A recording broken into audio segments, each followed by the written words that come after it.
In death, there are no accidents, no coincidences, no mishaps, and no escapes. What you have to realize is that we're all just a mouse that a cat has by the tail. Every single move we make, from the mundane to the monumental, the red light that we stop at or run, the people we have sex with or won't with us, the airplanes that we ride or walk out of. It's all part of death's sadistic design, leading to the grave. Because in the end, no one can escape death. And today may be your day to die.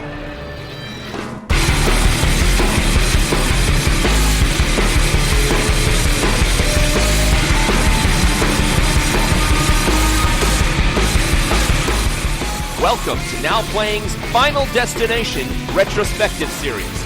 Every survivor died, and the precise order they were meant to die in the accident. So now does that mean we all die?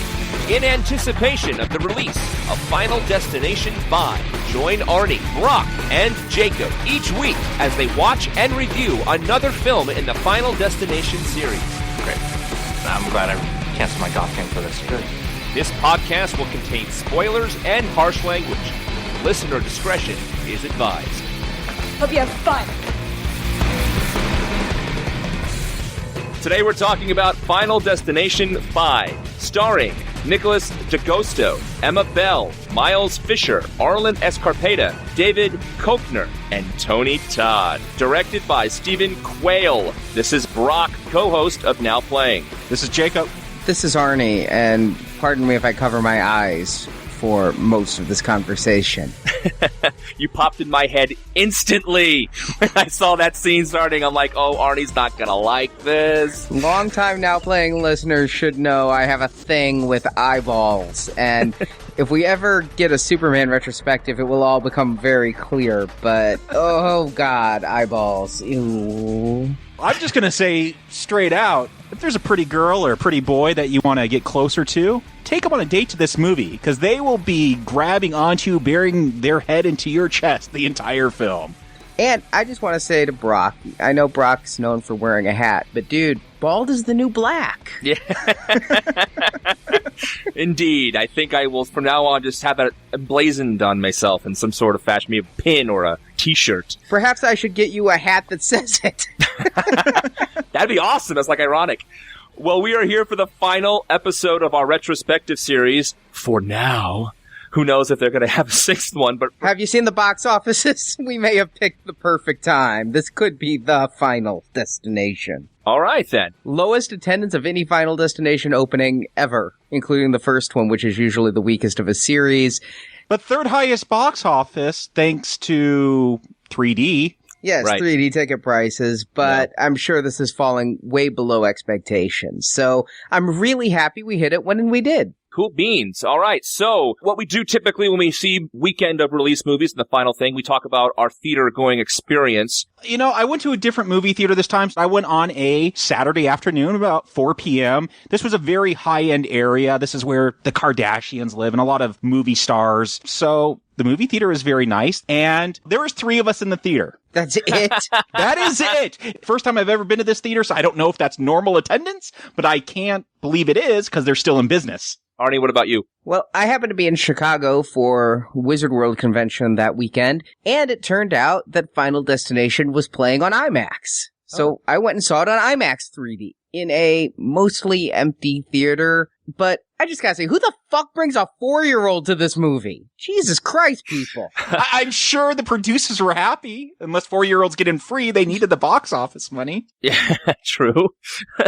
I saw it in the new theater for myself, too. I saw it in a very smallish theater, and I'd say about 40 people were there. So I guess we should start off with a plot summary and get right rolling. By day, Sam is a corporate drone, but by night he is a chef, working to become a master chef and has been offered an apprenticeship in Paris. But unwilling to leave his girlfriend Molly, Sam is hesitant. But things change for Sam one day as he and Molly are on their way to a corporate retreat. During the bus ride, Sam has a vision of a suspension bridge collapsing, killing several of his coworkers and himself. Coming out of the vision, Sam warns the others on the bus, and due to his panic, several of his coworkers survive the bridge collapse, which, of course, does happen. And if you've been following this series with us, you know death has a design. Each of Sam's coworkers have to die. Some strange accidents. Same order as Sam's vision. They all start to think they're doomed, and then, hey, Bludworth is back. Tony Todd. We hadn't seen him since 2, hadn't heard him since 3, and he has a new rule to throw into the mix. Death doesn't have so much of a design as, like, a ledger. Gotta keep the books balanced. And so, according to Bludworth, if someone escapes death due to a vision, death will come back unless one of the saved kills somebody else. If you kill somebody else, then death will be satisfied and the murderer will be given their victim's remaining days on Earth. Give you a minute to let that one sink in. This is tested when in a factory accident, Sam's friend Nathan is in mortal peril, and in saving himself, the factory union leader is killed instead. And when death then moves on to the next person in Sam's vision, manager Dennis, played by David Koechner, Nathan seems saved. And due to this, Sam's best friend and manager Peter has decided now he needs to kill someone to save himself, and he settles on Molly, who lived in Sam's vision. In trying to kill Molly, Peter ends up killing FBI agent Block, who was investigating the bridge collapse. So Peter has Block's life, but still tries to kill Molly because Molly witnessed Peter killing a federal agent. And in a fight in his kitchen, Sam kills Peter and thus theorizes that he now has Block's remaining days. And with his new life, Sam accepts the apprenticeship in Paris and asks Molly to go with him. And as they board the plane, we realize that, they're on Flight 180. We've been watching a period piece from Y2K. It's March of 2000, and who's that on the plane? It's Alex and Carter fighting after Alex has his vision. Go back to our Final Destination 1 podcast if you don't know who I'm talking about. And Sam overhears the stewardess saying that Alex had a vision and that the plane's gonna crash. And sure enough, Flight 180's engine explodes, and Molly is the girl that we saw hanging out the hole in the side of the plane back in part 1 before she's sucked out, and in the plane explosion, Sam's killed as well. And then, for a final punchline, we see sole survivor Nathan at a bar mourning the death of the foreman when he's told by a coworker that the foreman had a brain hemorrhage that would have killed him in a couple days anyway. And as soon as he finds this out, crashing through the roof is the landing gear of Flight 180, killing Nathan as well as credits roll. So quite a bit in this that kind of changes up our Final Destination mythology. Yes, this is really a final predestination film. It ends up being a prequel. Yeah. It is. Making me wonder, did we need a prequel to Final Destination? That was the first question, is did we need it to be a prequel? Did we need to know the Anakin Skywalker tales of Flight 180? Well, this was something I was interested in going into the film, was how are they going to follow up the Final Destination, where it was revealed that death is just fucking with you anyways. It's giving you visions to kill you. What are you going to do with that? So a prequel might not be a bad way to go. It answered a lot of concerns that I had at the beginning of this film before I figured out where it was going. When did you figure out where it was going? When Sam first started mentioning that he wanted to go to Paris, that there was this internship to be a chef, even though he was a paper salesman, I felt this was influenced by The Office, taking place in a paper company. It seemed kind of an odd choice, but anyways. And you also have David Koechner, who's in The Office. So as soon as they started dropping this Paris stuff, like, things started going off in my head. I'm like, oh, I actually thought Sam and Molly were going to be somehow related to the punchline ending in Paris, where the car accident happens and the sign falls. But that's when I really started figuring out, okay, this is where this film is going. It's going to tie into the first one and the whole Paris thing. As soon as they started talking about Paris, I knew this was taking place before the first film. As for me, I gotta say, what really got me thinking about it was the opening credits, because the opening credits kind of took from part 4, The Final Destination, where it's 3D graphics that represent kills, and kills from the entire series. And, we've talked on all these podcasts where we see either the kills of that movie foreshadowed in the opening credits, or in the case of part 4, we saw kind of a greatest hits. And so as we're seeing these kills in the opening, we're seeing a knife block. We're seeing a microwave. And having just seen all these movies very recently, I'm placing exactly which kills they are. But then I see a couple of things like a kettle. Mm-hmm. And so I'm really wondering, are we going to see some repeat deaths? Are we going to see somebody else killed by a microwave? And the final thing it shows us in the opening credits is an airplane. I'm thinking, well, now it has to be a callback. Or is it? Are we going to have another plane crash? And immediately from the opening credits, I started thinking, why did they show us that plane as the last one? And then 30 seconds later, he's talking about going to Paris. We just saw a plane going to Paris. And I'm like, okay, this has got to be a bit of a prequel. And my assumptions were pretty much confirmed by the time the bus had left for the retreat. And this is all within like the first 5 minutes, right? Yeah, we're talking the first 5 minutes. When Molly first drives up in her car, she's playing an Everclear song, I Will Buy You a New Life, which is kind of appropriate for this movie as far as the title goes, but it's not a song you hear referenced too often. It's from the 90s. I have it on my iPod, so I could place it, and if this were named that tune, I could place it in 8 notes. So I'm like, I know that song, and I'm a bit of a cell phone geek, and so I noticed everybody had razors. Nobody had, iPhones. I noticed that, too. Again, Arnie, we brought this up with Saw, like how in that final Saw movie, the cell phones really stuck out, and then we realized, oh, this is all actually taking place 5 years ago. So good on you, horror films, for sticking to cell phone continuity. But I was with you, Jacob. I didn't know how it would tie in, and I was really thinking it might tie into that sign as well, but I knew that we were watching a period piece within 5 minutes of it, and that Flight 180 was going to come back into it. Well, I'm going to call myself out on this because I'm kind of embarrassed by it. Oh, Brock. I know. I have down in my notes, Betty ends up in Paris at the end, but it didn't occur to me that we're watching a prequel until Alex gets pulled out of the plane. And then I start thinking about the movie, and I'm like, they did drop a lot of clues, didn't they? So I'm calling myself out on it, guys. I guess they had Alex being pulled out of the plane for the surprise ending, and perhaps the producers thought that a lot of people would be like me, but they did give clues along the way for everybody. I just wasn't in the mindset there, guys. So yes, I'm calling myself out. I did not get it. But on the other hand, I really, really, really enjoyed when Alex was being pulled out of the plane. When it dawned on me then, I had a great, oh, that's great, what a great way to end the movie kind of epiphany kind of thing. I don't know if you guys noticed this either with Olivia, who probably had the most cringeworthy death for Arnie. We'll get to that. But when she's in the paper office and they're all talking, she knocks a picture of herself down. And when she picks it up, the glass is broken over her face. And I'm pretty sure it said the name of that roller coaster from part 3. It looked like it was the same theme park, Hell's Ride or Devil's Ride, something like that. So I really thought, oh, maybe they're going to start tying in all these movies, because I thought that was interesting, alluding to the third film and having her death foretold with that picture with the glass breaking over it. I was looking for little clues like that. There's not a whole lot of them, and this really ties into that first film, but I thought that was kind of neat too. I do like the references, and I like that the series was starting to feel almost like an anthology, right? Where people just have visions and it's the same setup, but not a whole lot of ties between them, and not even a whole lot of continuity in the mythology, which this film doesn't really hold to as well as we're going to get into. But I was happy to see these callbacks, and I was really glad specifically for this podcast that I got it as early as I did, because I think this is one of those movies that it wants to think of itself on the level of Fight Club and The Usual Suspects, that you're going to go back to it and watch it again and catch all the clues that you didn't get before. So I got them all the first time. I don't have to go back and see it again, and we can talk about it here. If this had been Fight Club, I probably would have had to see it a second time before we recorded.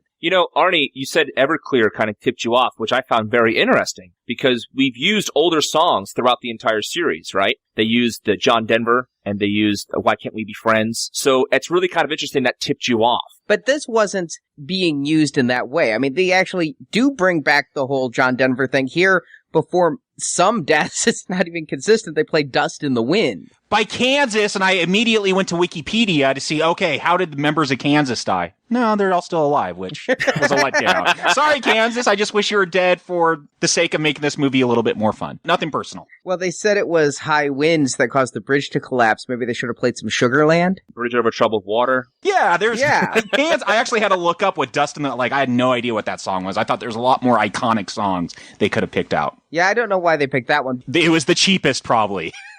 You know, Bill and Ted taught me Dust in the Wind, so I don't know how you can't know that.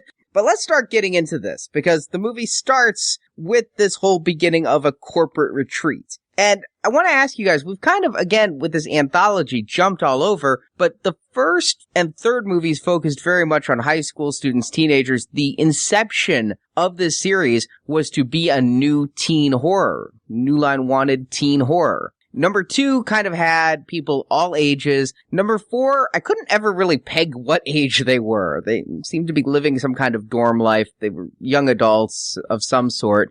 Here, we're back at kind of older young adults, but certainly an adult world. A business place is the setting where all these people congregate. Did that work for you better or worse than the others? I actually wish there was more diversity. I mean, yes, these were all young adults in their early 20s, I guess, but maybe I'm just getting old. It felt like a very young cast besides David Koechner, the one old guy in the film, but they all looked young. You know, some of these people were even interns for this company, which means they were probably 18, 19. I would have liked to see more diversity. The things I liked about 2 was you had the cocaine addict and the cop and the mom and the kid. I like that diversity because... You mean having the blonde and the brunette and a black person isn't diverse enough for you? It's teen horror diversity, I suppose, but... And don't forget the bald guy for diversity. Sticking up for the bald people. I'm sure you appreciated that, Brock. Yeah, I did. I absolutely did. I didn't mind them being young adults. Actually, the intern, they said a line before her gymnastics meet that it's her last meet of her college career, so she was like 22 or so. It didn't bother me at all. They were so young. They did look very young. Nathan. Yeah, Nathan had just gotten his degree because that's why he became the manager of the plant. Right. So he must have been 22, 23. So I guess I'm just old. Yeah, but they did look young, but I kind of like that they were all sort of adults, so they didn't have a lot of the teen angst bullshit that other films had saddled with. It's kind of adults, but although the lead characters certainly had a lot of problems making decisions. You know, in these Final Destination films, I'm willing to give them a lot because I know what I want to see in these films. So, you know, to have Sam being the paper salesman / cook and Candace being the paper intern / gymnast, weird choices, but okay. I guess I'm willing to go with it because this is Final Destination and I know what level of film I'm watching. That makes sense. I was more into the first scene, even though it was kind of dragging. I thought the acting was pretty poor by that lead actor. I was trying to give it as many chances as possible to get to the accident. Yeah, I thought they took a really long time to get there. They did, but they set up everything for us. I just was very patient this time because I guess the opening credit sequence maybe. I don't know what it was, but I certainly was able to let the movie breathe a tiny bit before we got the accident. It did seem to take a while to get to that accident, but it seemed like we were getting just introduced to all the characters. In these movies, sometimes they have better and worse ways of introducing us to the characters. You know, in part 2, we just get one shot of them, and in, part 3, we get long, lingering videotape sequences. Here, it seemed that there was a lot of setup. I was giving the movie the setup, but I was interested to get to the bridge collapse, which I've been so focused on these other Final Destinations that I'd forgotten what the accident was in this one. I'd seen the trailer for this, but I didn't remember the trailer when I was sitting there. And so when I saw the bridge collapse, I'm like, oh yeah, that was in the trailer. And when we get to the eye thing, oh yeah, that was in the trailer. But I didn't even know what the accident was, so I'm looking at everything. I'm like, there's a cookout, a salmonella outbreak. This person sneezed. It's going to be a common cold. I saw the trailer for Contagion or whatever that Matt Damon film is before, so maybe that's it. You know, it shows this video of what Retreat's going to be like, and they have their red and blue bandanas. Maybe they're going to go, I don't know what Chucky film it was, but do the whole paint gun thing where someone actually puts ammunition in their paintball guns and they shoot each other. Child's Play 3. Okay. If you donated last year, you'd know. And you notice that was 180 Consulting that was giving the Retreat, so... Oh, I didn't catch that. I did not catch the 180 reference there. 180 Corporate Consulters. Maybe it was because we were just coming off of Part 4, and I loved how brisk Part 4 was. It's like, here's your crowd shot. You get everyone's very flat, one-dimensional characterization right there, and boom, cars start crashing. Like this, they talk about their strawberry waffles, go get the guy out of the plant, they run in with the boss, the tech guy goes and takes a shit in the bus while he's on the phone. He didn't ask anyone to go with him. Very true.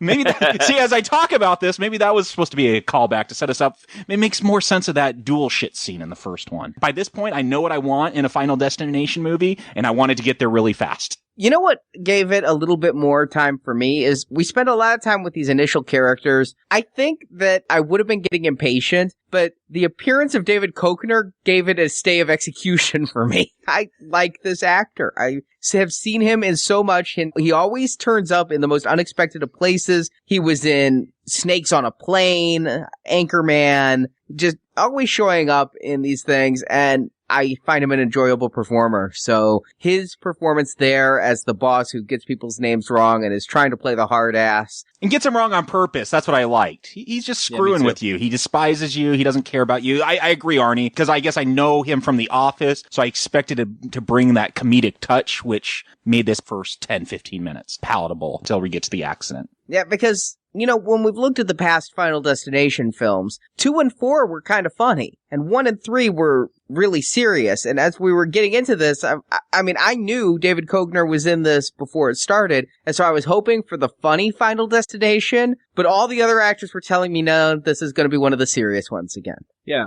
but he certainly did bring his good humor to this. I think he played it perfectly. I think he knew what was going on here and played the part to the hilt. It's a shame he didn't let anyone else in on his trick. Yeah.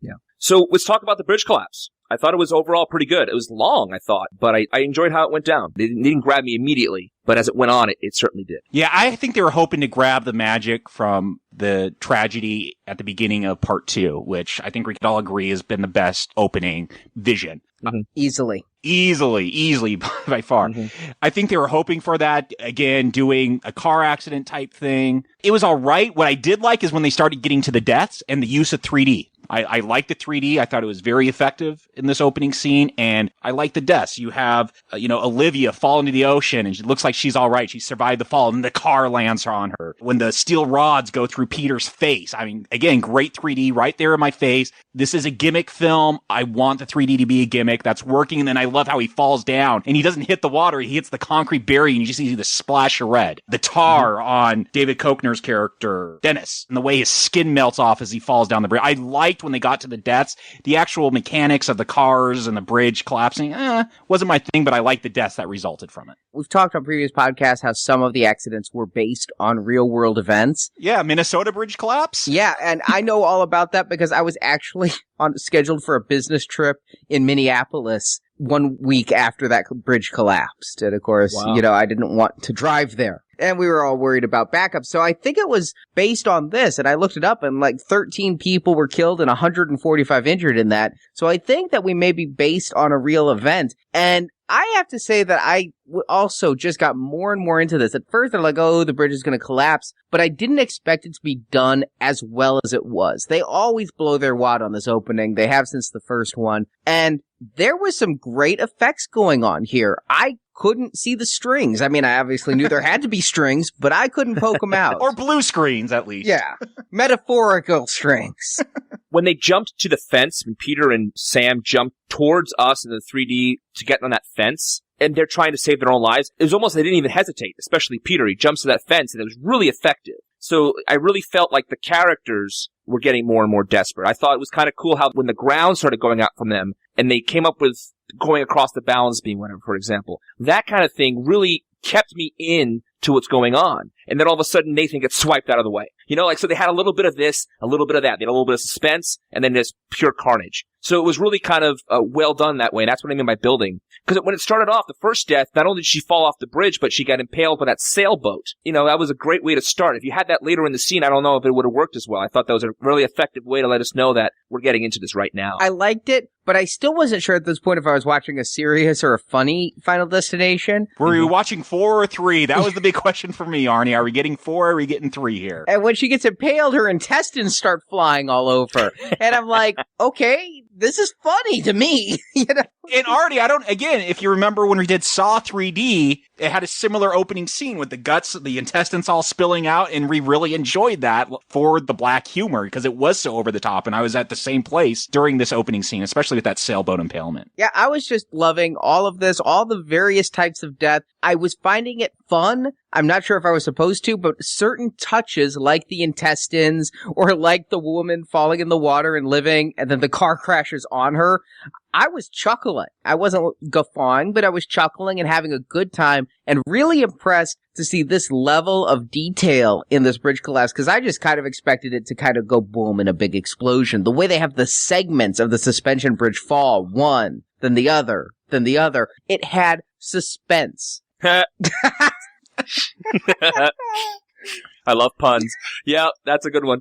I'm with you right there, though. Later in the scene, when they're all trying to get off, and all of a sudden, one by one, the section of the bridge just falls down. That's what I'm talking about. My mouth was like, wow. Because it looked real. It looked real when the thing finally gave way, and then the suspensions were flying back and forth like swings. It was a really good visual. You know what else I liked that I don't think has ever really been done on any of the other Final Destinations is when we come out of the vision, Sam and them are still in danger. Sam's like, we have to get off, and they have to run from the collapsing bridge. I was surprised because they're right where the bus is when the bridge starts to collapse in the vision.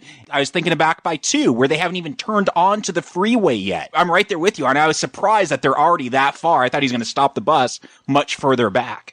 And they were still running off the bridge when the shit started to hit the fan. Mm-hmm. I think it was a really nice touch. Yeah, it was something different, and it was able to continue the excitement of the bridge crashing. It gave it a better denouement than, say, Flight 180, where after seeing that whole thing, all you see is boom, out a window. And then we're introduced to a character that I absolutely hate this movie, Agent Block, who somehow thinks that because Molly tried to break up with Sam that morning, right before getting on the bus, Sam somehow engineered the bridge collapse. Yeah, it made a lot more sense, like in part 1, when the FBI and the police thought Alex might have been responsible for blowing up the plane, because, blowing up planes was still a thing that happened. How do you engineer a bridge to collapse? It doesn't make sense. I'm willing to give it a buy because it's Final Destination, but yes, it's something that was stupid. Yeah, if it was a bomb, I could see it. If it was some human accident, I could see it.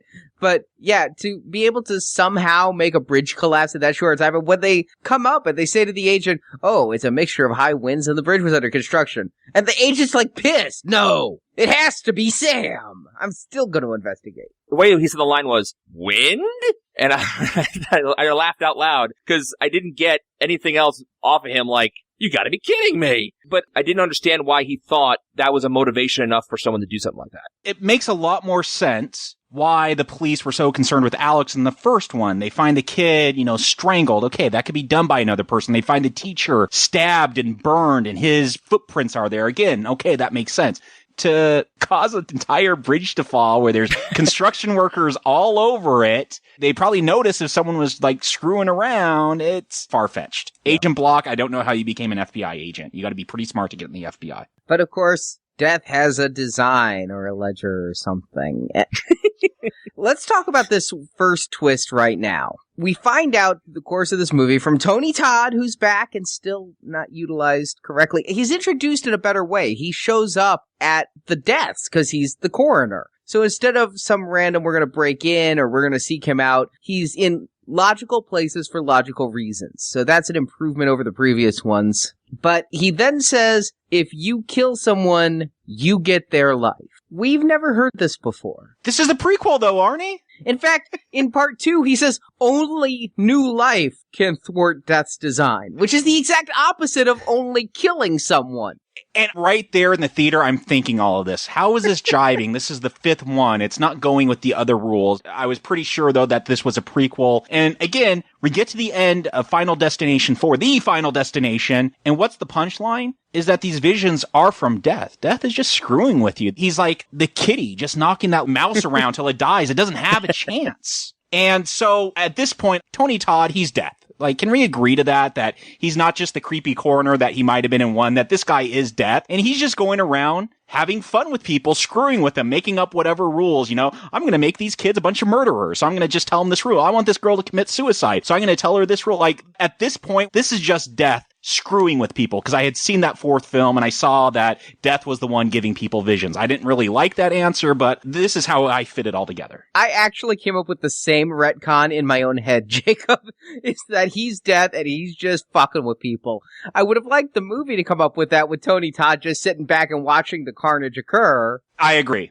Tony Todd did say that I've seen this sort of thing before, so it implies that this happens continually. He also could be, guys, that since this is a prequel, that his theories are changing because he's just spitballing here. And so if you really want to go there, that's an explanation that could work, that every time the rules change because he's just trying to figure out himself. But I like your explanation better. Just saying that could be a reason this could, quote-unquote, fit in fine. Perhaps we would have found out, according to Tony Todd, if this film was a big success on opening, he was going to film 2 more simultaneously. Final Destinations 6 and 7 maybe would have explored the mythology, but... They've had 5 films, but they haven't done it by now. I don't know what they're waiting for. Yeah. I did like that he kept on showing up, and when they explained why, that should have been a clue to me, of course, that it was a prequel because it's in the same town as the other ones, and it should have been dawning on me that they're making connections, etc. But again, didn't get it. But I did like that he showed up at everything, and I was like, oh, okay, this time they're having him show up more. That's great. And then he stopped showing up. he just is around long enough to explain, you gotta kill somebody, and then he goes away forever. Thanks for the advice, creepy guy. Whatever we think of that rule, I kind of liked where this movie could have gone with it. In part 3, which none of us recommended, they had that twist where the goth kid at the end decides he's going to be the one that kills the person that's supposed to die next. I liked that there could have been a good twist here where now these kids, because they outran Death, now they're going to become murderers and they're going to try to take other people's lives. Like, I liked where this could possibly have gone. And I've been saying that since part 1, is that I thought Carter and Alex should have gone at it. So, yeah, I like the theory. I think that it's a good setup. It just, maybe for a different series, because it just doesn't fit with what's come before, but... Yeah.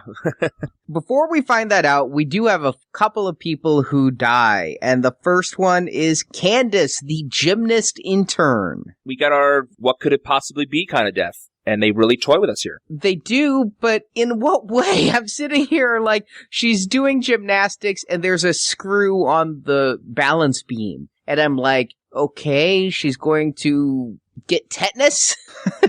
That was the threat in the first one with Alex. He's paranoid of getting tetanus. You almost got me. I kind of liked the suspense they were doing when she was on the balance beam and the screw was there. I thought she was going to hit the screw and then fall into the puddle of water with the electricity. Yeah. Even if that screw wasn't going to kill her, I was cringing. Because that would hurt. I've stepped on nails. That's not a pleasant feeling. Like, I was sitting there barely looking. It was fun how she was dancing around. She just missed it here and there. And they really played it up a lot. And I thought that was really a fun way to do it because I, too, was cringing at it. And then they pepper in the other elements of the scene. But the entire time when they keep going back to that, you keep thinking, is this going to be the time? Is this going to be the time? That's good suspense. That was fun. It was entertaining to watch her keep missing the screw. I saw water. I saw electricity. I saw fans come in. And first of all, what college is she going to that this is their gym? Is it like community college in the recession? The air conditioner isn't working. Rats are chewing the power cables. I think a University of Phoenix degree would be better than this place. But the gymnastics department sucks.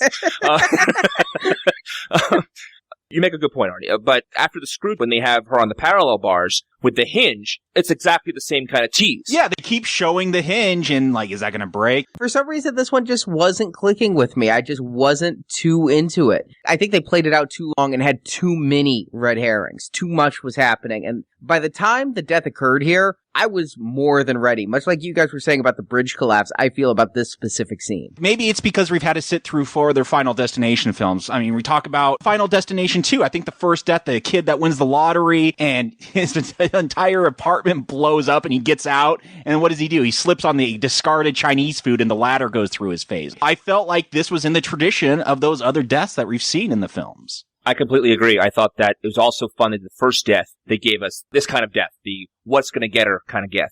And then what actually does get her and how she died, how gruesome it was was awesome. I laughed out loud when she fell and her body was that mass of bones and blood. Oh, I'm not a horror fan, but I like gore.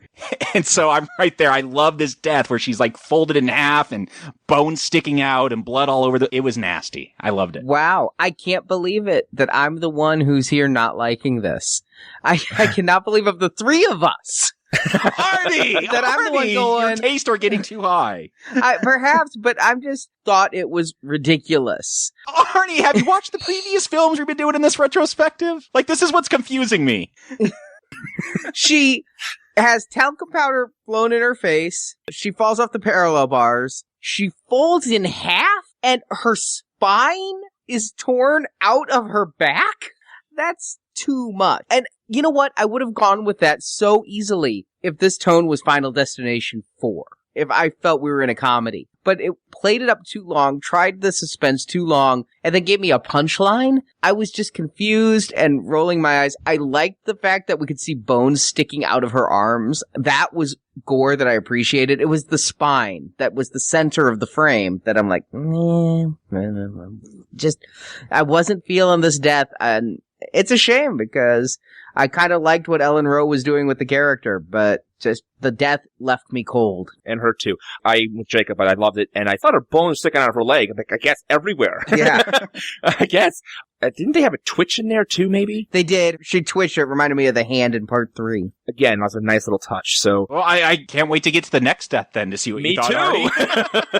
This is Isaac, and alright, this death I loved. I loved everything about this death. Now, Isaac, we haven't talked about him yet. I liked Isaac. We had the guy, the pervert from part 3, who I didn't like. Isaac plays it right here. I really like this character. He's goofy, hitting on all the women, getting their names wrong. Like, obviously not a player. Like, you look at this guy, and obviously these are women he's just meeting in chat rooms, and he's got a fake picture in his profile. I disagree. I think he actually is meeting the women because he's like, oh yeah, I remember you. You're the really fat one, right? So it's just his standards are low. Yeah, I thought that he was getting some play, but I loved how he thought he was Tom Cruise, or he thought he was the man. Like, he thought he was so hot, but he wasn't. Also, I love that he's a spoof of Can You Hear Me Now guy. I thought that was great, because he's always on the cell phone, he looks like that guy. Oh, he does? I didn't even realize that that's what that was, but you are so right on with that. And it was really kind of fun for me that they were playing up this guy and that spoof. This death, too, I really, really, really enjoyed. And it's just so funny how he gets there because he steals from the dead people's desks who died on the bus. And one of the things he steals is a gift certificate for a massage parlor. And he goes in and he's like being this complete tool, asking for a happy ending and all that. Well, yeah, of course it's a Chinese massage parlor, and we all know how those are. So I've heard, yeah.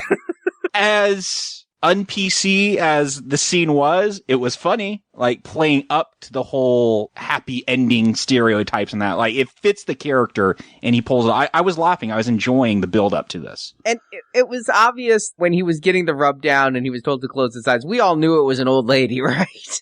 Yes. Yeah, of course, the hands in the close-ups were different than the hands at the far-away shot. I liked in this scene, too, he says something like, do you come with subtitles? And all of a sudden, the subtitles start popping up. Yeah, I love that. Like, now we're getting back into, like, Final Destination 4 territory here. Some good self-awareness going on. Yeah, and you see, this death takes a while to build up as well. We get quite a bit of time of him in this massage parlor. I mean, it reminded me to Jacob, your complaints about the tanning bed in part 3. But because of this actor's performance and the humor and the scene keeps going and he's getting, like, all of a sudden, the massage therapist is a chiropractor. This is what worked for me, regardless of it being tittyless. In the sun tanning scene, they were just sitting there in the tanning booth the entire time. Kind of boring. This one, yeah, he was getting twisted all over the place by this old lady doing the massage and then the acupuncture. There's different things going on. That's why it held my interest, as opposed to people just sitting there while condensation builds up on their Coke can. Also, they cut away so many times in 3, remember? Back and forth and back and forth, so it also seemed longer. They felt the need to put exposition in between.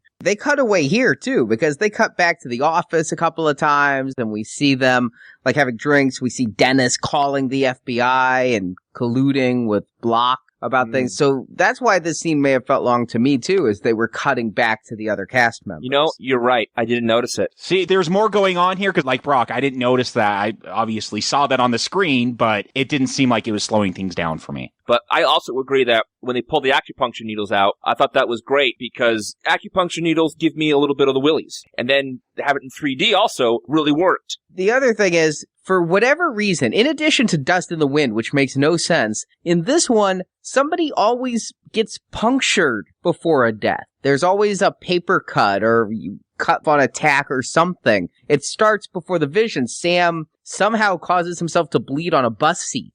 In this case, it's the acupuncture. I felt like they did a lot of things in this movie to set up a death is coming that never had any payoff, such as the puncturing and the song. So he falls off the table, he falls on his face, on his chest where the needles were, and I, again, thought that was wonderfully grotesque. When he gets up and you see it kind of, and he has to pull one of them out of his chest. And the great thing is how long it took him to pull that out. Like, it was painfully slow, and you really got how long these needles were. That's why it wasn't just like a quick pull. It seemed like it just kept going, which just, again, just cringing there. They're, grabbing my wife's knee, squeezing it tighter and tighter. It's just, it's painful. And that's what I like, that it's getting a reaction out of me. Agreed. Yeah, I'm really enjoying this as well. And I wasn't as freaked out by it as you guys were. In fact, I was really wondering if those needles could cause that level of damage. I wouldn't think so necessarily, but... Arnie, why are you trying to bring realism into these movies all of a sudden? This is just confusing me at this point. Like, I'm just willing to, let it go. Like, I know this isn't realistic, but it's gory and it's getting a reaction out of me, so I'm not worried about it. That's what I want from a Final Destination film. To start this whole thing, a gust of wind comes in. Not because she closes the door, I didn't think. I don't understand where the gust of wind that came in started the whole thing going. It's death. Death always makes the wind just blow without a source. Right. They need the wind to start this. He needs to die. Let's get going. And so, yeah, I have a note on where the wind come from, but then I have right next to it, who cares? That's a testament to this movie because I don't care. I'm enjoying what's going on and I want to see what is going to happen now. What I did love about this death, though, is, he's got those needles coming, but he's still alive. The place is on fire. Alcohol spills. The fire comes at him. You think he's going to burn. No, he's fine. But then Buddha, who he made fun of a couple fat jokes earlier, gets his revenge and smashes his head. And that had me laughing. I loved it. I saw, as soon as he backed into that wall, I'm like, oh, that's the shelf Buddha's on. Buddha's going to have his revenge. He may say he's all tranquil, but don't make fun of the guy's weight. I knew that was coming. He was going to get smashed by Buddha. And I love, just the watermelon head just splats all over the place. Yep. So then we get to Arnie's favorite scene in the movie. Arnie, I'm really disappointed, Final Destination 3, we got a titty shot here. We got the slutty girl who talks about she doesn't have baby fat. She has tits, and we don't get to see them. I wouldn't have mind. She looked good in fishnets and a mini skirt. Just a minor complaint. This character was all over the place, though. This is Olivia. She shows up to the company retreat in, this van and dressed like a slutty punk chick. Not complaining. Not complaining. I'm just saying it's not exactly the work attire that people who I work with show up to work in, the ladies I work with. Even if they change to then meet dress code, they don't show up looking that way. And then she has the glasses and she is compared to Lisa Loeb because the glasses are ugly. And after this whole death thing, she decides to have LASIK surgery. And now she's clinging to a teddy bear and afraid of the LASIK. And I don't know who this girl is. I know she's hot. You're right, Jacob. She's hot. I really... Arnie, I'm with you. This scene doesn't make any sense. Why is she getting laser surgery now? But, I'm going with it. It's Final Destination. We got to get to some kind of scene like this. I agree with you both. I think her character's all over the place. But on the other hand, the visual of her bear, she's choking that bear. Yeah, my wife was cracking up during that. She gradually, she's hugging it and then just choking the hell out of that thing. It was funny. Yeah.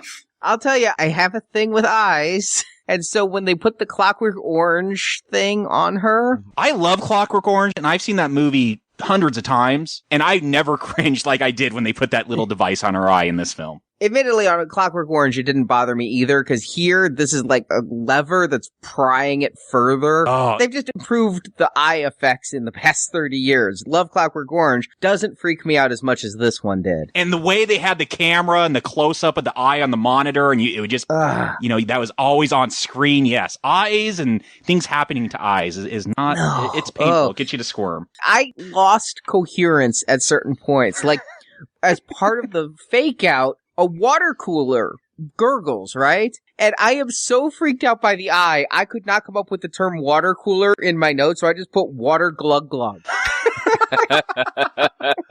There's the mystery of the post on Facebook. Glug glug. Glug glug, yes. Water glug glug, spill hit power to LASIK machine.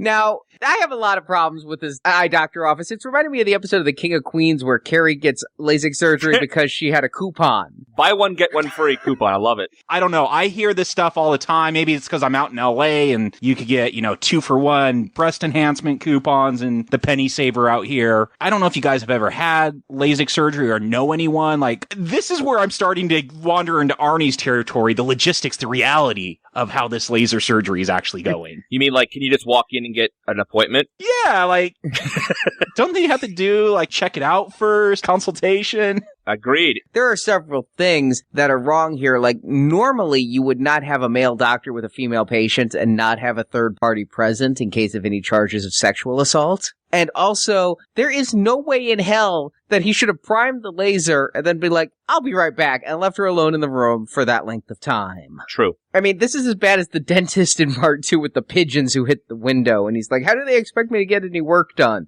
The Final Destination series is not medically accurate, I guess.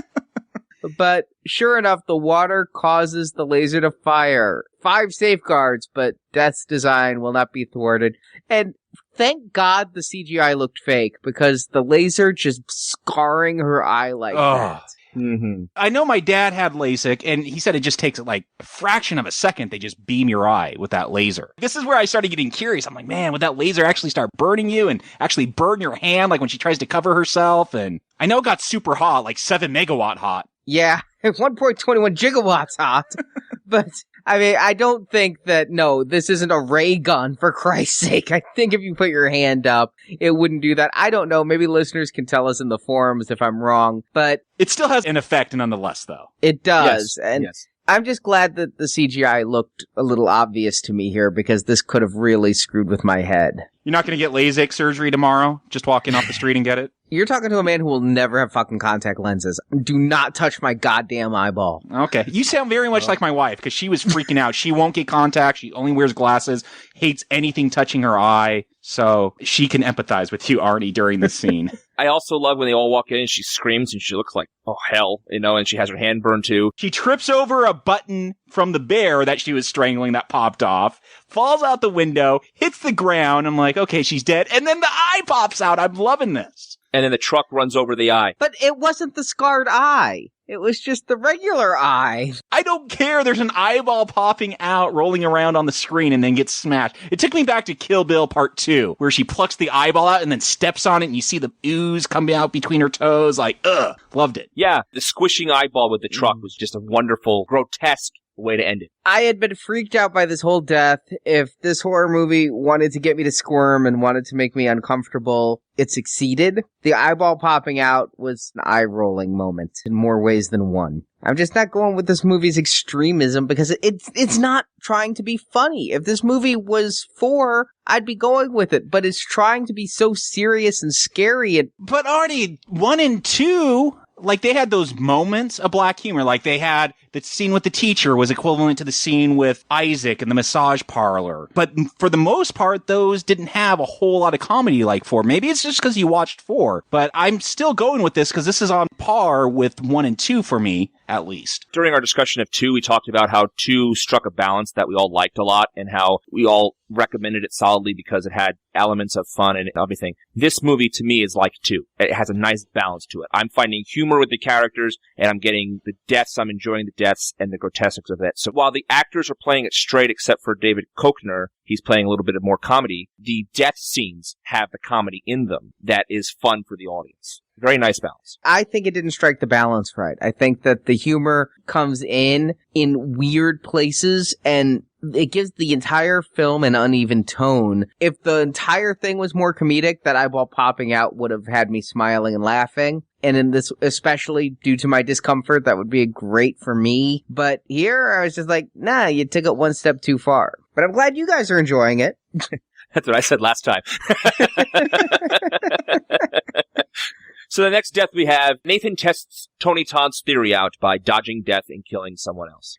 Did he mean to? Because I really didn't think he meant to. No, I don't think he meant to either, and I would have liked more ambiguity. If he rather, pulled the guy, and you didn't know if he's trying to save him or trying to pull him into the way of the crane that's falling down, I would have liked there to have been more mystery whether he actually did attempt to murder the union boss here, because they have a contentious relationship. You could see him wanting to take him out. Yeah. It's giving him, the new college kid, a hard time. Yeah. But he's yelling, get out of the way, and because the union boss is contentious and just argumentative, he doesn't get out of the way, but Nathan was trying to save him. Now, whether at the last minute he was like, fuck it, or not, at the end, it's almost like Peter convinces Nathan, yeah, I did kill him, I'm safe. But I never bought that this was a murder. I agree. I think Nathan said he did out of guilt, maybe, or because I actually got the impression that the character thought it was subconscious. I wish there would have been more evidence of that on the screen. I don't think there's enough evidence.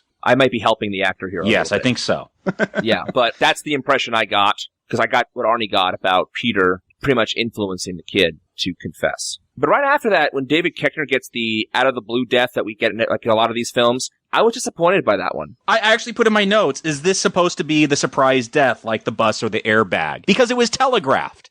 We saw the thing shaking with the wrench on it. We saw the wrench put on there earlier. The airbag thing, I guess that one had the pipe, but it's still a surprise. And the bus one was a total surprise. I think this was supposed to be that surprise death, but it doesn't work as well. This one's more equivalent to me to the Stifler death. Exactly. I also thought this was supposed to be as shocking as the bus. It didn't work for me. Either way, the Stifler or the bus, this one didn't have as much for me. And perhaps because I wanted to see this guy get it better than that.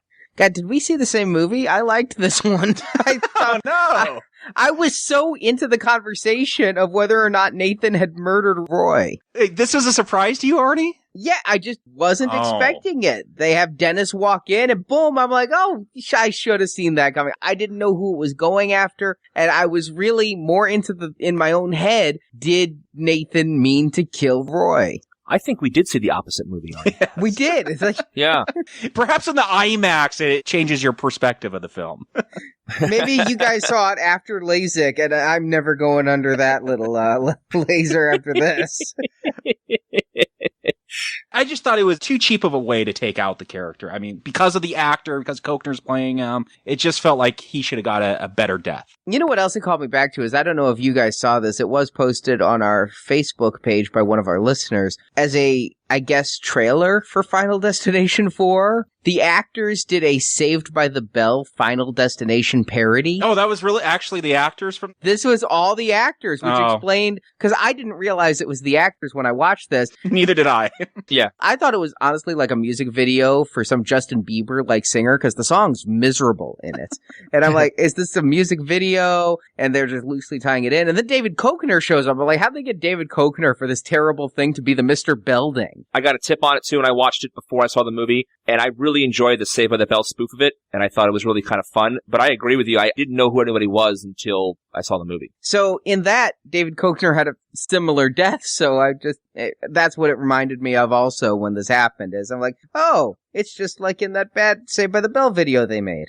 Okay. But with Nathan skipped and Dennis dead, Peter's next in line. We haven't talked much about Peter. Miles Fisher. I honestly think this man gets jobs because his agent is like, he's like a young Tom Cruise. See, I thought he looked like a young Brandon Routh the whole time. I thought he looked like Tom Cruise, like a dead ringer. He doesn't just look like Tom Cruise. He sounds like Tom Cruise. He emotes like Tom Cruise. But it's not good Tom Cruise. It's like couch jumping Tom Cruise. I don't know how much good Tom Cruise there really is. I mean, Magnolia? I don't know what else there is, so. Hey, Top Gun. There's bad Tom Cruise, and then there's crazy sofa jumping Tom Cruise. Yeah, he comes up like crazy sofa jumping Tom Cruise to me. I guess there's Tropic Thunder Tom Cruise as well. That was good. I'll give him that. Arnie, do you know that during Superhero Movie, he spoofed Tom Cruise in War of the Worlds? He actually plays like Tom Cruise, I think. You know what? I repressed most of that movie, so no. Okay, fair enough. But I was with you, Jacob, when he first came on, I thought he looked a little like Brandon Routh, but the more he talked and everything, especially when he started going crazy...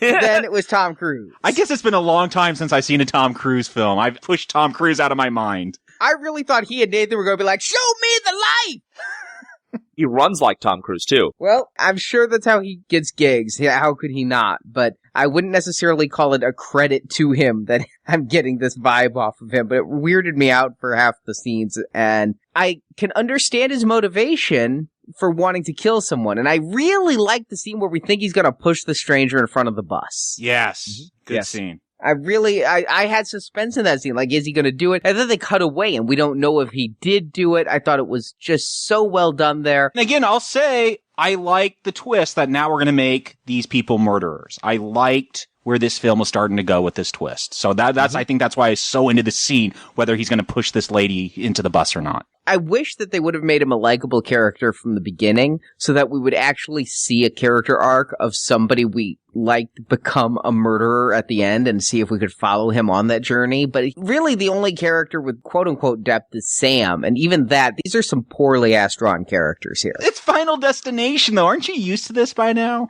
I'm used to it, but if you have a character who's going from everyday average Joe to murderer, I would ask for more. Well, they did give him quite a few scenes of his character. Whether or not they were effective to all of us is up to debate, but they did give him plenty of time, the character, to mourn his girlfriend and have problems and show that kind of arc in the movie. Whether or not, again, if it was executed well is up for discussion. All right, let's discuss it. I say it wasn't. Yeah, I think it was kind of forced. When he's sitting there cheering Candace on at her gymnastics, it was poor. I mean, again, I'm not expecting a lot of great acting when I go into these films, so I guess I was just going with it. No, he doesn't sell me on anything in this film. Right. But the script does try to give this character... Yeah, the script tries, but again, that's not why I'm here watching this. Right. Arnie's old steak versus a burger argument, I guess. Did you guys get into the scene in the kitchen when he's trying to kill the girl? I liked it. I like that now it's turned into, this psycho murder slasher film. Like, it's weird to have death as the slasher because you never see him. There's no embodiment of him. I like the direction this went. It could have been executed better, but I enjoyed the scene in the restaurant and Peter trying to kill Molly and Sam trying to protect her. I enjoyed it. I did too. I was having fun with it. The explanation for why Molly is very tenuous. But we know it's going to be Molly, right?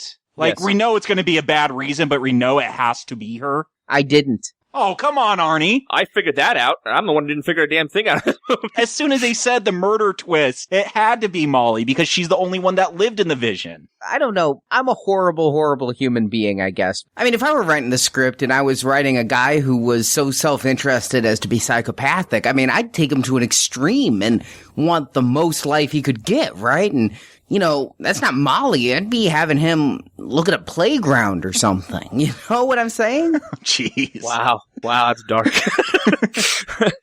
But the reason he went to Molly, again, the script tells us this more than anything else, is because he resents that, why is your life worth more than all of ours? What is it about you that you get to survive? So screw you, I'm taking that life back from you. And that's the script talking to me. The script says that. Yeah. But it doesn't make sense to me. And if there'd been something that shows him going loony or having existential crises, then perhaps I could go with it. But between the actor playing the role and the words coming out of his mouth, I'm not really loving that it's Molly, but I'm going with it and having fun in this kitchen scene because, I mean, as we saw earlier in the fake out when Sam's being all careful and you see all the dangers that can be in a kitchen, and then we get to see them all being used and weaponized. Mm-hmm. I like the kitchen scene too. I did like how not only did Peter try to save Molly, but Molly tried to save Peter. I thought someone was going to get the fry pit. Oh yeah, I thought we were going to Jason Goes to Hell territory with that. Absolutely. And of course, they have the fake out with the gun heating up on the grill. Yep. Is that going to... I know they've covered that on Mythbusters. I don't remember what the result was, but... It was confirmed that a gun can fire a bullet with lethal force if stored in a hot oven. Okay, I thought so. I just couldn't remember.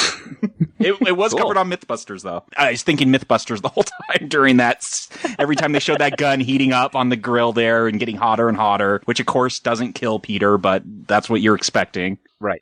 But the person who actually gets shot by Peter is Agent Block. Deservedly so. He was a horrible FBI agent, and sure, his paranoia finally paid off when he tried to stop Peter, but I think he was overstepping his bounds. I didn't feel a lot of sympathy for him when he got shot in the back. I didn't feel sorry for him. Again, if I was Peter, I'd be like, shit, he's old.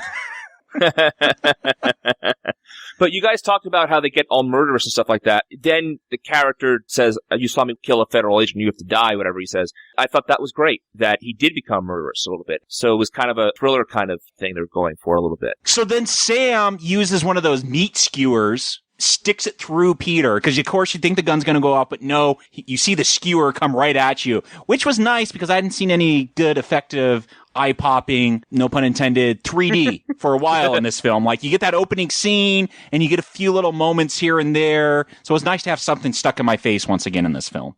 And of course, now Sam is saved by, what is it, the commutative property, transitive property? I'm not sure. Transitive property. There you go. Nice. Yeah, they hope. Again, I would have been going to Bludworth, like... Okay, here's the roadmap that we've gone. Does this work out? It's like Beetlejuice. Like, they need the book for the soon-to-be-deceased. Because this thing, it feels like it's gone through Congress at this point, the rules of death's design. And, like, Bludworth had his little earmark, but maybe transitive works, I guess? They seem to think so. That's what they're hoping in the movie. I don't know, I might just try killing somebody else just to be sure. Yeah, would it stack up? Would it cancel each other out? So let me get to the plane. Did you at least get it when they got on the plane, Brock, and you saw that they were on the plane? Yeah. Okay. When they got on the plane, and then when Alex was getting pulled off, it hit me like a ton of bricks, and it was really fun for me. Like, I think the movie might think that a lot more people will be like me, but it certainly gives you the opportunity, like it did for you two, to figure it out. When I did realize it, it was fun. It was a fun reveal. Here's a few things about this. First of all, you mentioned seeing Carter getting in the fight there. Was that footage from part one, or were those like lookalike actors? It's such a quick shot. I just couldn't get it. It was the same thing, actually. Stock footage. And the other thing is, if we hadn't gone through this whole series, I'm still not sure. Honestly, if the last time I saw Final Destination 1 was 01 or 02, this whole scene would have not meant shit to me. No, and my wife, who's watched all these movies with me except that first one, and so she's like, oh, okay, so is that the setup for part 6? Like, she had no idea, and I'm like, no, that's how the first one starts. Oh, that would have been great, wouldn't it? If that was how they ended it, was with the setup for the next one. I would love that shit. That's a great idea. But if it wasn't for doing the series for Now Playing, I would have walked out of there going, what was going on that plane, and hitting the internet? Because I wouldn't have remembered that. I would have remembered maybe part 1 was a plane crash. That would be the extent of my memory. Mm-hmm. I think for the casual people, and ideally our entire audience has been watching along with us, so they'll all get the same experience maybe you two did. But maybe you're right. Maybe they're counting on people not remembering as much or not going back and reviewing it. Although I have no excuse because I just watched them all. I gotta wonder, I know this plane crash was pre 9/11. I was wondering if Agent Block, I don't know how many federal marshals undercover we had on planes pre 9/11, but I was wondering, was he supposed to be on that plane? And that's why Sam ends up dying because he took over his life. Or the theory is just bullshit, Jacob. Well, until we get to the end. Well, here's the thing that kills me, no pun intended, is that Molly dies. You know, it's not... At least I liked her death. I liked the cutting in half. That was fun. It was, and she's the one who was pulled out the window, which we called out in the very first podcast. We like that somebody's hanging out the hole in the wall. I mean, Peter wouldn't have lived long if he would have shot Molly, because apparently she was supposed to die. There you go. It wasn't her time on the bridge. It was her time on the plane. That she wasn't planning on going to Paris with Sam at the beginning of the film. That's what you get for supporting your boyfriend. Death. Well, is it that? Or is it like the car accident in 2 where Death is still after Sam and he's just taking the rest of Flight 180? It seems like Death is very inefficient. This is where you go back to the ending of The Final Destination, Part 4. Death is fucking with you. He's the kitty, playing with the mouse, tossing you around, deciding when he's going to kill you. That's how I ended up taking this, because I had just seen 4 the previous week for the podcast. Although I love the last death of this movie. Yes, the punchline ending, like, oh, okay, you could say this didn't have all the black comedy of the ones you like the most, but here we go, you gotta love this ending. I love it for its meta reason, too, because... The black guy's the last one to die? Yes! Exactly! Yes! It's like the whole Scream thing there. I'm like, Nathan's the one who walks away a lot. Oh, no, he doesn't. But at least the black guy was the last one to die this time. Right. Have you guys seen Donnie Darko? Because that's all I could think of was Donnie Darko when the airplane piece falls through and kills him. I got that he was going to die because they linger on that landing gear falling away. I'm like, oh, they're going back to Nathan. And I love that. Well, we found that Roy actually had a brain aneurysm and he was going to die any day anyways. And then I'm like, yes, I know it's coming, and here it comes. Wow, I did not catch that it was going to be the landing gear. Oh, they linger on it, Artie. They linger on it as it falls away from the rest of the explosion. I missed it. But guys, if I was enjoying but not totally sold on the movie thus far, the end credits it was my favorite part of the movie were the end credits, and not just because it was over, but because they did the Freddy's Dead, where they showed deaths from all 5 movies and all these great scenes, to AC/DC, one of my all-time favorite bands, playing If You Want Blood, You Got It. And then they added 3D effects of blood splurting everywhere. I enjoyed it too. I don't think it's the best part of the film, but I enjoyed these ending credits. It took me back to, and once again, I apologize, everyone. It took me back to why I liked 4 so much. I'm not an AC/DC fan, but I can appreciate their music when it's set to the right kind of movie. I like the music. I like the blood. I liked how they recapped a lot of the deaths from part 4. Some of the most fun deaths for me. So yeah, I'm right there with you. I enjoyed this ending sequence. To me, it was like a goodbye to the fans, not only because the end of the movie, but this is the last one with this kind of montage. And if it is the last one, it's a great way to go out, because I too enjoyed sitting there watching some of the deaths. And the way it was cut together, the way it wasn't just all the ones from 1, all the ones from 2, they really put some time into it, and I thought the music was great too. So yeah, bravo. It was lots of fun to watch. If it wasn't the last one, it's just odd. I mean, when they did it for Freddy's Dead, it made perfect sense. But here, they're going into this thinking, and next we'll do 6 and 7. But yeah, this is a great celebration of the Final Destination series. So, Jacob, Arnie, do you recommend Final Destination 5? Jacob. A lot of what Arnie said, I agree with. This movie did have a darker tone, and when the franchise attempted that in part 3, I hated it. It didn't work. And I think for the most part, this film retains that darker tone. There are its moments of black comedy or just comedy in it. But for me, this is a darker tone that worked for whatever reason, because it had those moments of lightheartedness, like with Isaac dying in the massage parlor. I love the deaths in this, how gruesome they were, the eyeballs popping out, the twisted spines in the gym. I go to a Final Destination at this point, now that I've watched them all. I had no idea what I was getting into when I stepped into this retrospective, but what I want are fun deaths that get a reaction out of me. And these deaths got a reaction out of me. I was twisting in my seat and covering my eyes and, just peeking out between my fingers at the screen during a lot of the more gruesome moments. And that's what I want in this kind of film. And the other thing that helped is,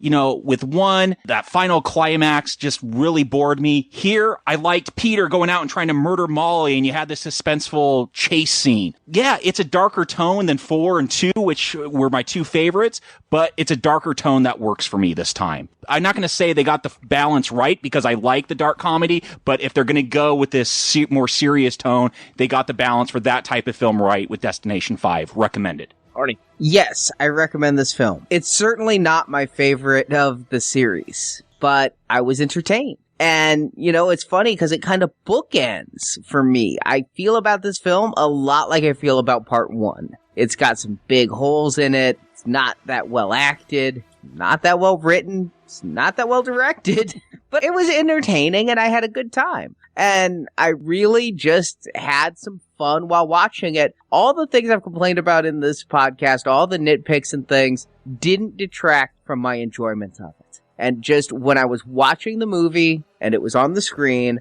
I was having fun with it, and I liked the fake outs, and I liked what they were doing. Is it exceptional? By no means. And again, not the best of the series, but a good note to end on. And yeah, recommend. I'm recommending it too. I did think it had a nice balance between serious and fun. I was into the deaths. I also had very many instances of being able to put myself in the shoes of the characters, of how creeped out I am by what the situation was going on. Like, they really found things that personally would affect me. And that really got me more involved in the film as well. From the bridge to the laser to the needles. And it was a nice way to connect to me personally. Overall, yeah, I did like the acting. But I went with the film. I was able to have a good time. I think this is a great way to end the series. And maybe they will. Maybe they think that way too. Who knows? But I'm very happy with this one. So yes, I give it a recommend. And I hope you all get a chance to see it and enjoy it. I don't know. Looking back on this whole series, I'm thinking that David Ellis, Snakes on a Plane's David Ellis, Shark Night 3D's David Ellis, is the one who really brought Final Destination home for me. And I don't know whether it's like the Star Trek films where the even ones are the really good ones for Final Destination, or if it's just the David R. Ellis ones are the really good ones for Final Destination. But if they make a 6th, I say get David R. Ellis back and bring it back to that kind of tone. I think while 4 was a lot of fun, 2 may have struck the balance between humor and seriousness right. And I would have liked more of that balance in this one. But for goodness sake, give us a twist. I get the formula. I want to see something done with it. Reveal Tony Todd as Death. Do something. We're ready for that. We're 6 films. If you do a 6th one, we're 6 into it. You need to do something with the mythology. Yeah, for me, I think overall, I was satisfied with the series. I didn't recommend 2 of them, but the ones I liked a lot. I like the premise of this whole series. I like the idea of it. I think they can go on for much longer if they really wanted to. Jacob, I understand what you're saying about the mythology. I wouldn't mind if they tried something like that, but I kind of like that you can watch one of these movies and not necessarily have to have seen the other ones. They keep alluding to them, but they're kind of their own thing. And this one, I think, was fun. I had not as much fun, but I had the same kind of fun I had with 2 in this one. I can't rank them. I don't really think I have a rank in my head right now. I don't really want to try, but I like the first 2 and this one, so that kind of balanced them. In the 3D too, I thought worked in some parts, but didn't really need it the whole time. But when they did use it effectively, it was quite effective. But if next time they choose not to do 3D, which I can't imagine why they wouldn't, it's so much extra money, I don't need it, so I wouldn't mind that.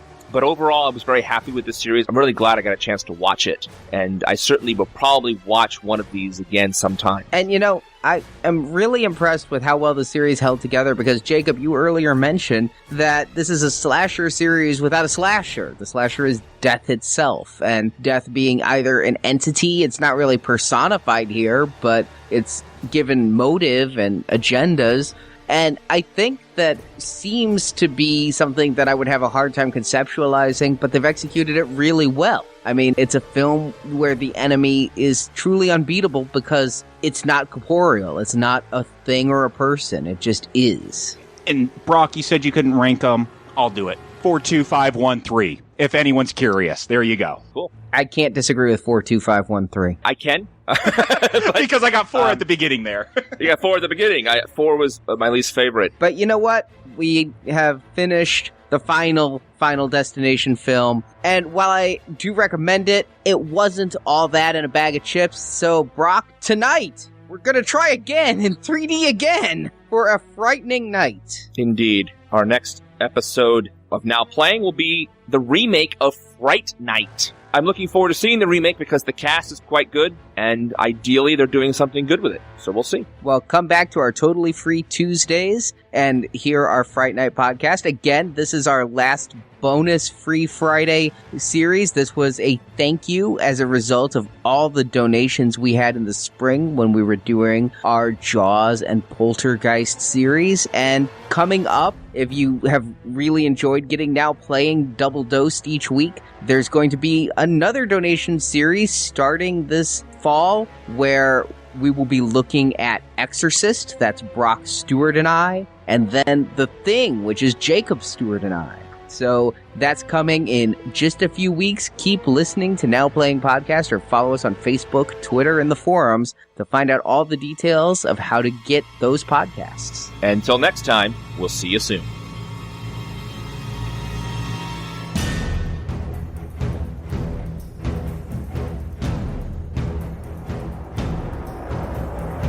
Your friend's departure shows that death has a new design for all of you. Now you have to figure out how and when it's coming back at you. But remember, the risk of cheating the plan, of disrespecting the design, could incite a fury that could terrorize even the Grim Reaper.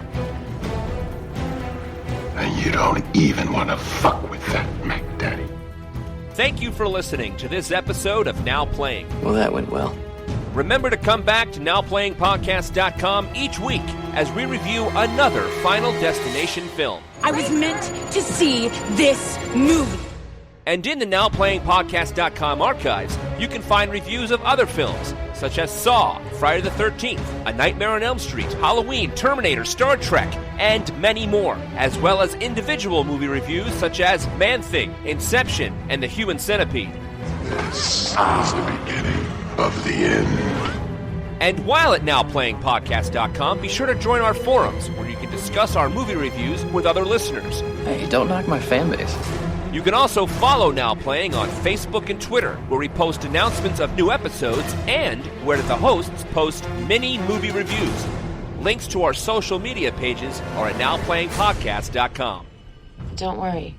Once the others are dead, it'll come back for you. Support from listeners like you help keep Now Playing operating. Fuck, I saved him! You can find a link to donate using PayPal at the bottom of our website, nowplayingpodcast.com. You can also show your love of Now Playing Podcast by shopping in our store, where you can buy Now Playing t-shirts, coffee mugs, mouse pads, and much more. The link to our Cafe Press store is available on our homepage. You're dead! You're dead! And you ain't taking me with you! Now Playing's Final Destination series is edited by Samuel, Tim, Brock, and Arnie. Let's go take a shit. Now Playing is not affiliated with New Line Cinema. The Final Destination series is the property of New Line Cinema, and no infringement is intended. That is some spooky psycho babble. The opinions expressed on Now Playing are those of the individual hosts and may not reflect the opinion of Venganza Media Incorporated. You're awake or dead. Now Playing is a Venganza Media production, copyright 2011, all rights reserved.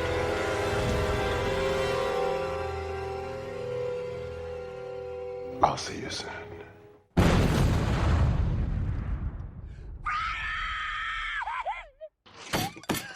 So I guess we should start off with a plot summary and get right rolling. Do we need one? Really? Yeah, I don't know. It's a tradition around here. Let's start with a plot summary, boys. Well, it's at Crystal Lake and Jason's slaughtering the teenager. Wait, wrong. But And about the same amount of... And they fall asleep and they have these bad dreams.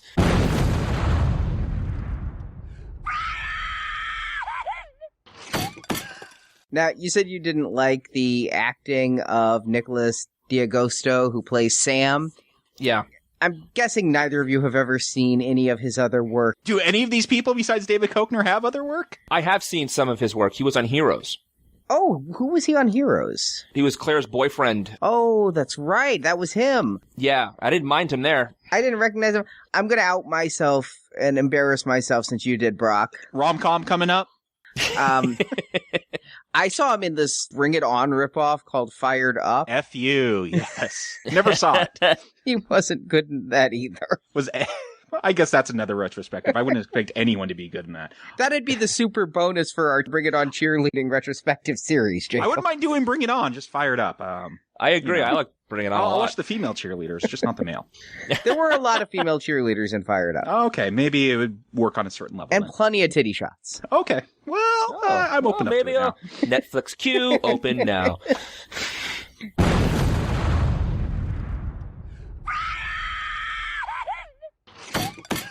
You're on the ball with this one, Arnie.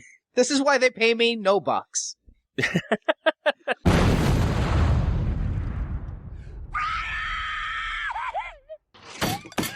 And I was really feeling Melrose Place vibes coming off of it. You know, how first season Melrose Place, when nobody could act and everybody had their dreams and everybody got along. I think you're the only one that knows that on this podcast, Arnie. I didn't want to call it out, but yeah, dude, you have no idea what you're talking about.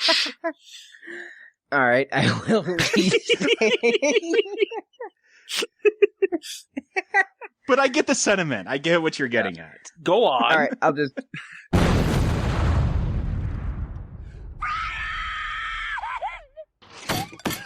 I thought Jacob brought that up in that episode, and so later in the movie, I thought of you, Jacob. I'm like, oh, Jacob must be happy about this. Yeah, I always like when films agree with me. I always like my opinion to be validated. I'm sure you do.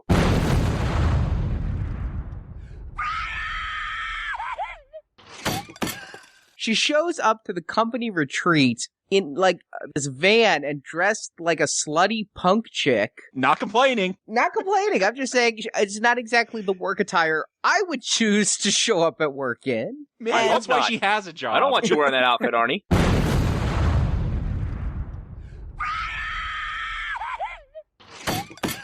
I'll tell you, I have a thing with eyes.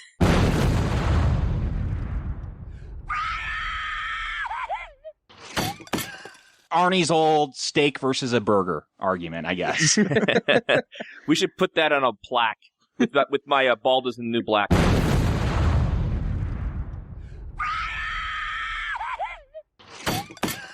I can't even remember. How does Sam kill Peter?